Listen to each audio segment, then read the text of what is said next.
sobrang tagal na natin magkasama. Para mas naging close kami. Mas nagbibiruan kami Oo, ngayon. nakakapagbiruan na kami nito. Nakapas ko na siya ng... Tapos ngayon, makulit na siya. Ang dami niya sinasabi. Mahilig na kami magkamusta. Ang laki ng pinagbago actually. Style natin ngayon is dancehall. Dahil ang country na punta sa atin is Jamaica, which is nakita naman natin shuffler. Medyo athletic siya, so I think kailangan natin yung i-work on sa inyo. Yung way of dancing nila is not like sweet na usually ginagawa namin. So ang step na to is tinatawag na Looney Tunes. Step lang front, side, back, back, then front, and then brush, down. Roll lang ng roll yung ulo, pangat. Para kang nahihilo. Whew! Nakakapagod siya. Sobrang dami niyang techniques. Ang dami yung mali, pares kayo. Like, hindi kayo sigurado sa nangyayari. Sayang yung mga highlights pag hindi natin siya nagagawa ng mga ito. Lagi sinasabi sa amin ni Coach, kailangan gawin niyo kung paano ako gumalaw, which is really Ang hard. hirap nun. Sobrang hirap. Yung schedule namin dalawa, hindi po nagkakatugma eh. Yun talaga yung pinakamalaking problem namin. Sinisimulan ako.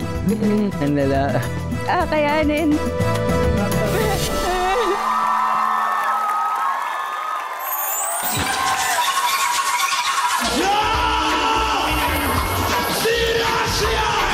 Just rewind, let me see you to the max.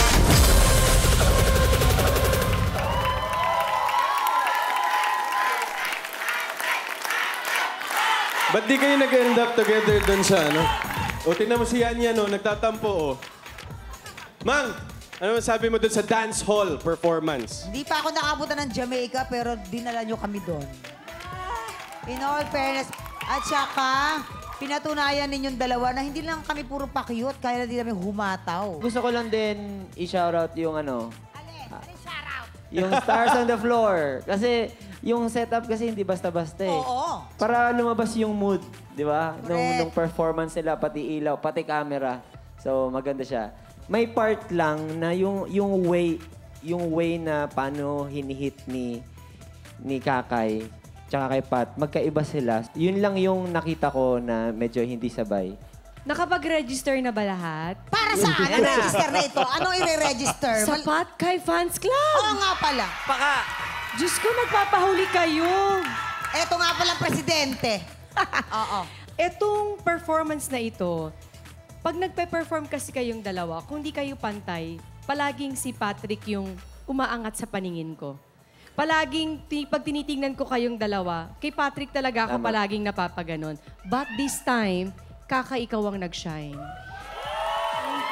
Thank you po. Umpisa pa lang nung solo shot mo na humahataw ka, parang forte mo tong gantong klaseng sistema ng pagsasayaw. And the expression of your face, parang sabi ni Coach, alam mo ate yan, ganyan talaga ang mga expression kapag sumasayaw ng ganyang klaseng sayaw. Pero yes, a-agree ako kay Coach, may tema lang na pagkakataon na dun sa medyo parang hindi kayo nagsasabay. Pero for me, hindi naman naging masyadong masama sa paningin ko kasi nanaig pa rin yung kilig ko sa inyong dalawa. Yes! At huwag kayong mag-alala.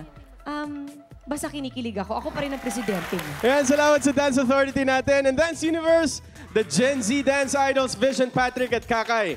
And also, we would like to acknowledge the presence of Mr. Bobby Dumawal, New York-based community advocate, guest of GMA Pinoy TV, sir. Welcome po to Stars on the Floor and welcome to GMA.